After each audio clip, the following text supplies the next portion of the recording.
Bueno, aquí estoy muy bien acompañada del doctor Luis Diego Carazo. Doctor, muy buenos días, bienvenido. Muchas gracias, buenos días. Y para hablar de un tema que yo sé que muchas nos sentimos identificadas, ¿verdad? Como es esa decisión de que mi parto sea cesárea o que en el parto natural me hagan una episiotomía o un piquete. Y uno dice, ¿realmente en qué casos es necesario cada uno de estos dos esquemas o situaciones, doctor? Así que vamos primero, porque uno dice, bueno, la cesárea es la más complicada porque muchas mujeres dicen que después de una cesárea pueden quedar como secuelas de dolores de espalda, es lo que más reportan las mujeres, doctor. Ok, bueno, lo primero que tenemos que tener claro es que en esto no hay verdades absolutas. Cada paciente puede tener su opinión. Las pacientes que han pasado por una cesárea y por un parto, unas dirán que les fue mejor en el parto, otras dirán que les fue mejor en la cesárea. Ya eso va a ser una cuestión muy personal de la experiencia que cada una haya tenido. Dolores de espalda después de una cesárea sí tienen alguna relación. Podría ser a veces que se maltrate un poquitito a la hora de ponerle epidural, pero realmente la mayoría de los anestesiólogos son sumamente hábiles en eso y es difícil. Hay que recordar que sí, más bien durante todo el embarazo se ha venido produciendo un aumento de peso y ese aumento de peso pues maltrata un poquito la espalda y eso le puede dar dolor a la paciente. Ahora, doctor, muchas mujeres también registran que la herida de la cesárea se le va haciendo más durita, ¿verdad? Y que esto puede tener, digamos, puede provocar internamente. Uno tiene diferentes, o sea, no corta solo piel. La cicatrización obviamente va a ser una cicatrización en piel, pero también hay capas más internas que uno va cortando para poder sacar a bebé y que después tiene que suturar y eso va a generar una cicatrización también interna. Ese tipo de cicatrización puede ser de mejor o peor calidad, eso va a depender propiamente de la paciente y ocasionalmente se pueden formar adherencias. Generalmente la cesárea no es el tipo de cirugía donde más adherencias se forman. La mayoría de las adherencias se forman en pacientes que tienen problemas infecciosos o que ya han tenido múltiples cirugías antes. En general la cesárea no es de las que más complicaciones da en ese sentido. Doctor, una pregunta, porque si nos venimos por acá nada más, una pregunta que siempre he tenido ahí una duda, porque antes, bueno, mi cesárea, y no sé si la de las mujeres actualmente es así, pero las cesáreas de antes eran así, ¿verdad? ¿Qué cambia aquí? ¿Qué mejor aquí? ¿Por qué es mejor ahí? Y bueno, ¿y cuál es el cuidado además de la herida de una cesárea, verdad? ¿Qué es lo que más nos preocupa después del procedimiento? Ok. Todo suyo. Entre la herida que se hacía vertical, digamos, la herida de a machetazo, como decía la gente antes, y la herida de bikini, para hablarlo en términos así a la tica. Fáciles, populares, sí. Ok. La herida media se usaba muchísimo antes y se usa sobre todo en la gente que está empezando a operar, básicamente porque es más fácil de hacer y se puede extraer el bebé más rápido. Antes, cuando las cirugías las hacíamos con mucha frecuencia, con técnicas de anestesia y no con anestesiólogo, se les daba anestesia general. Entonces, desde el momento en que le ponían el anestésico en la vena a la paciente, uno tenía una cierta cantidad de minutos para poder sacar ese bebé antes de que el anestésico le llegara por la vena, por la sangre de mamá, placenta, bebé, y que el bebé no naciera un poquito dormido, y entonces era un problema con el pediatra, porque tenían que ponerle tubo, ventilarlo, etcétera, mientras se despertaba. Okay. Y la mayoría de las cesáreas ahora, ya las técnicas de anestesia, los técnicos de anestesia ya dejaron de formarse en el país, tenemos un nivel adecuado, una cantidad adecuada de anestesiólogos y la gran mayoría de las cesáreas se hacen con anestesia epidural, que es mucho más benigna para la paciente. Y la herida, las líneas de tensión de la piel van en este sentido. ¿Okay? De la línea media hacia afuera es como la piel se tensa. Ajá. Entonces, una herida media va a tender a abrirse, o sea, va a cicatrizar menos bien. La herida de bikini, como dice la gente, la tensión de la herida va a ser más bien de los extremos y más bien va a tender a cerrarse. Claro. Entonces va a quedar más bonita. La gran mayoría de los ginecólogos somos unos grandes creyentes del derecho de la mujer a tener el abdomen bonito. Okay, las mujeres son muy coquetas, tal vez eso nos diferencia un poquito de los cirujanos. El cirujano está más acostumbrado a cirugías más grandes, más expuestas. Incluso si uno es hombre y lo operan, ojalá que la cicatriz sea bien grande para después decir que uno fue muy valiente y que le quede ahí para lucirse y todo el asunto. Las mujeres no. A las mujeres hay que chinearlas, hay que tratar de que las cirugías sean lo menos visibles posible. Entonces, la herida de bikini o la herida de Van Steel, como se llama realmente, la incisión de Van Steel, es mucho más práctica y es lo que se usa prácticamente en todas las pacientes. Sí, queda perfecto porque se tapa con el bikini, con el calzoncito, con lo que fuera. Exactamente. Ahora, doctor, ¿en qué momento? Porque esta es la gran pregunta y la gran interrogante de muchas mujeres. ¿Será que a mí me van a hacer el piquete y cuándo es válido hacer el piquete para los doctores que están ahí frente a un parto natural? Ok, cuando yo empecé a trabajar en ginecología a principios de los 90, por ejemplo, era rutina que a todas las pacientes, de todas las primeristas, se les hacía piquete. De rutina a todas. ¿Necesitaran o no necesitaran, digamos? Era el protocolo que se seguía en el momento, ¿ok? Todas las primeristas iban con piquete. En este momento el asunto ha cambiado. Nos dimos cuenta de que estábamos haciendo muchas más episiotomías de las que realmente se requerían y en este momento el uso o no uso del piquete o de la episiotomía va a depender básicamente de la decisión que tome la persona que está atendiendo el parto en ese momento, viendo cómo va evolucionando la paciente y si considera que la paciente se va a desgarrar, pues mejor le hago el piquete. Es más fácil y es más fácil que cicatrice también suturar un piquete, que es una herida lineal, a suturar un desgarro que se puede ir para todo lado. Pero también hay piquetes que se van hasta el ano, doctor. ¿Esto por qué pasa?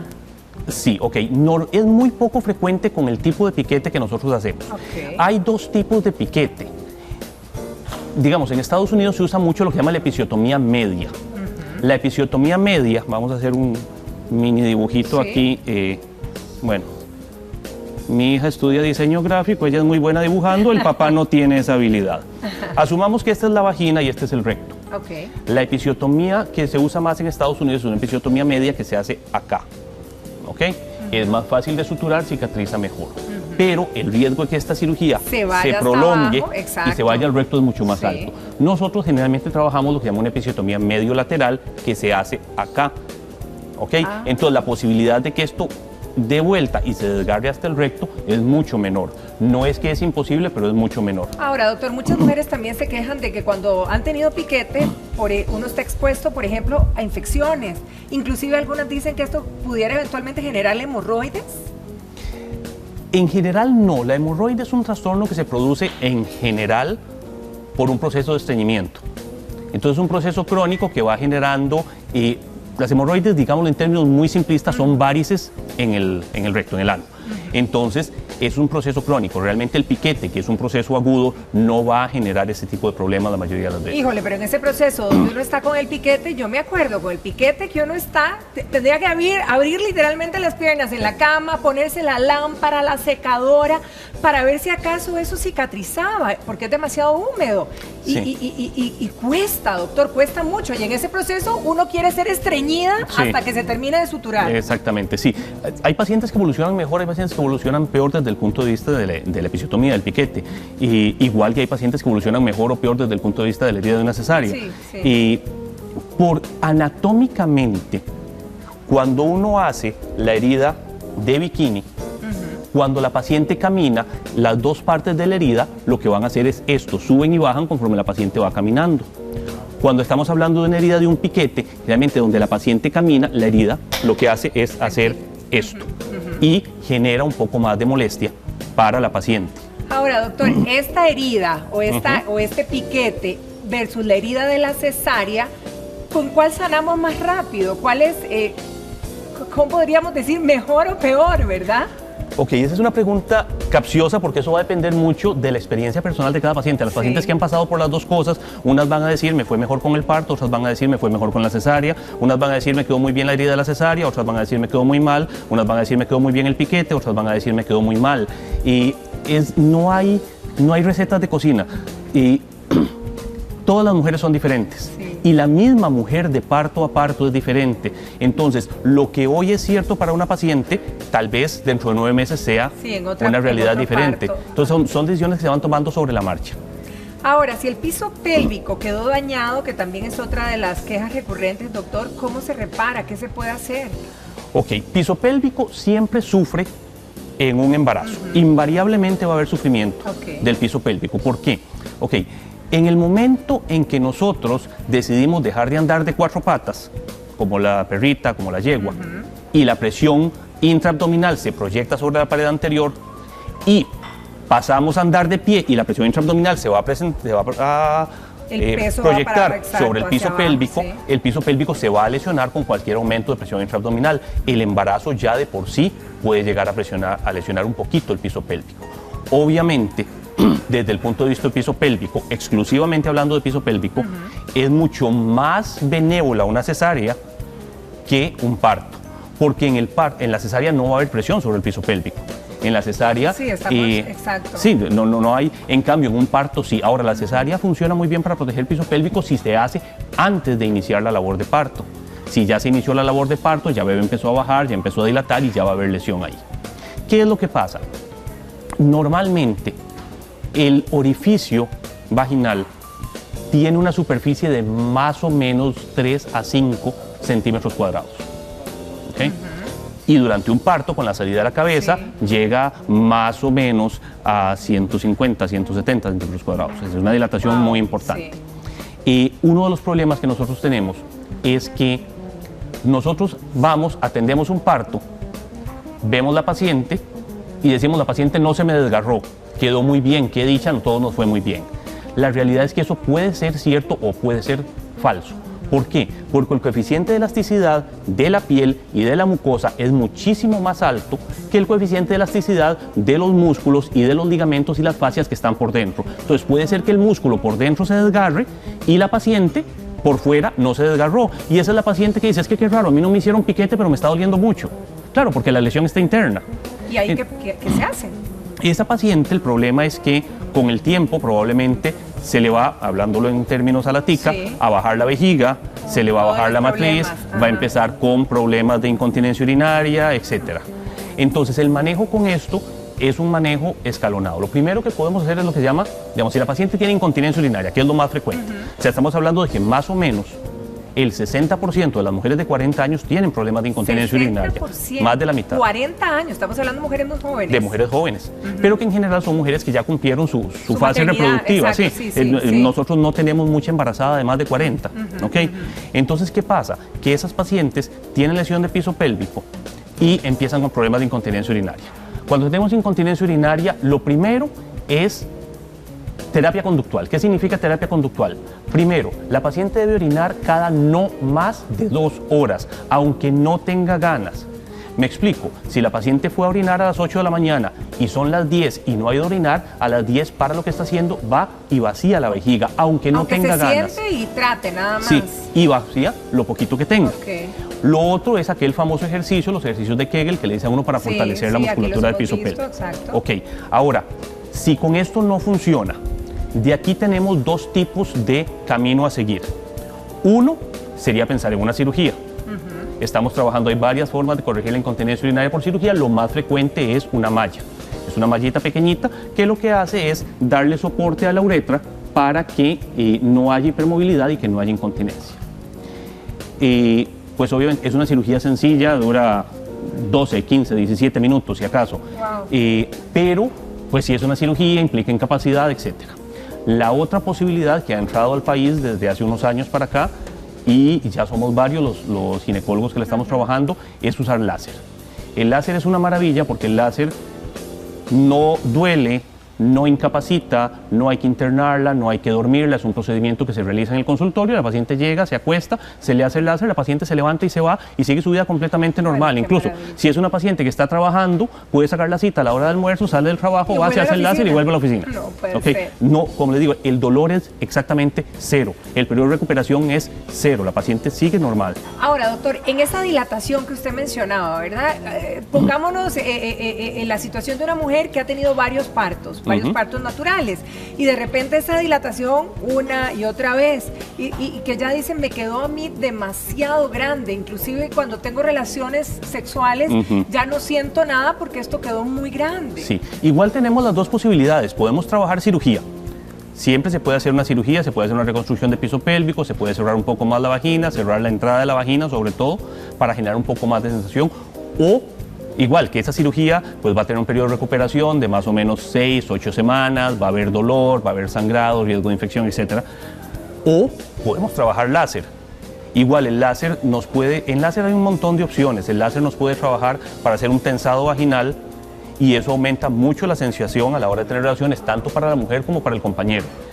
Y les quita esa sensación de exceso de amplitud, las hace sentirse más seguras a la hora de tener relaciones. Incluso en este momento estamos viendo pacientes que tienen 27, 28 años, que no han tenido hijos y que me dicen, mira doctor, yo no siento ahora igual que como cuando tenía 20 y quiero hacerme un tensado. Y la paciente se hace el tensado y sale muy contenta. Y el compañero también. ¿Cómo no? Ahora, doctor, una de los comentarios recurrentes ahí de todas nuestras amigas en casa es, después de una cesárea, muchas, bueno, dicen, la herida casi que rápidamente se les cura y está perfecta, pero casi que por meses y hasta un año manifiestan algunas, tienen dolor al tener relaciones sexuales, que algo les molesta por dentro, o es por un lado las relaciones y por otro lado generalmente por dentro, en la vida cotidiana. ¿Qué es lo que pasa adentro? Ok, cualquier cirugía, como hablábamos ahora, puede tener un proceso de cicatrización, o sea, cualquier cirugía tiene un proceso de cicatrización interna y externa. ¿Cuántas capas cicatrizan adentro? ¿Es verdad que tenemos varias capas? Sí, ok, si uno va de piel hacia adentro, tenemos piel, después tenemos el tejido graso, tenemos la fascia, que es un tejido bastante fuerte que recubre, debajo tenemos músculo, después abajo tenemos una capita muy delgada que se llama peritoneo parietal, y cuando vamos a entrar al útero tenemos otra capa de peritoneo cubriendo el útero, cortamos también el músculo del útero y ya ahí llegamos a la puente, a la bolsa amniótica y sacamos a bebé. Y cuando vamos para afuera igual tenemos que suturar útero, peritoneo, músculo, fascia. O sea, ¿y tienen que cicatrizar todas esas? Todo tiene que cicatrizar. ¿Y eso es lo que puede molestarnos? Ocasionalmente. No es frecuente que una paciente después de una cesárea quede con mucha molestia. Es más frecuente, por ejemplo, que una paciente después de un piquete quede con molestia para tener relaciones a que quede con molestia para tener relaciones después de una cesárea. Esa es una pregunta que también nos hacía otra televidente, que después del parto natural, que le hicieron piquete y hasta ahora le duele para tener relaciones sexuales. Sí, eso puede ser. El problema es que un proceso cicatricial siempre va a implicar el organismo lo que busca cuando hace una cicatriz es corregir un defecto.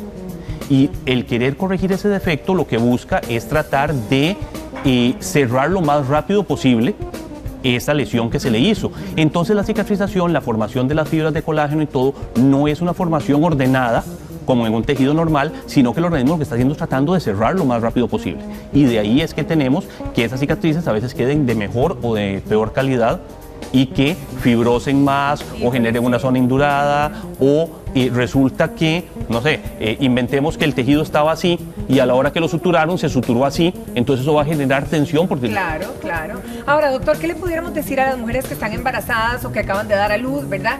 ¿Cuánto es lo normal? ¿Cuánto puedo pensar yo después de una cesárea mi recuperación es bien, estamos bien en el tiempo, igualmente en la del piquete, para ni alarmarnos ni dejar que algo pase, ¿verdad? Ok, ahí el asunto, nos vamos a los tiempos de los abuelitos y nos enfocamos en la famosa cuarentena.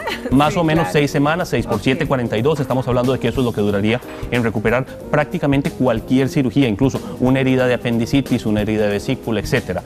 Hay cirugías ahora que se hacen, digamos, obviamente no cesáreas, pero hay cirugías, por ejemplo, una vesícula se puede sacar por laparoscopía, un apéndice se puede hacer por laparoscopía, un quiste de ovario, una histerectomía se pueden hacer por laparoscopía y entonces la cicatrización, la recuperación es mucho más rápida, claro, porque las heridas son heridas de 1 centímetro, la más grande.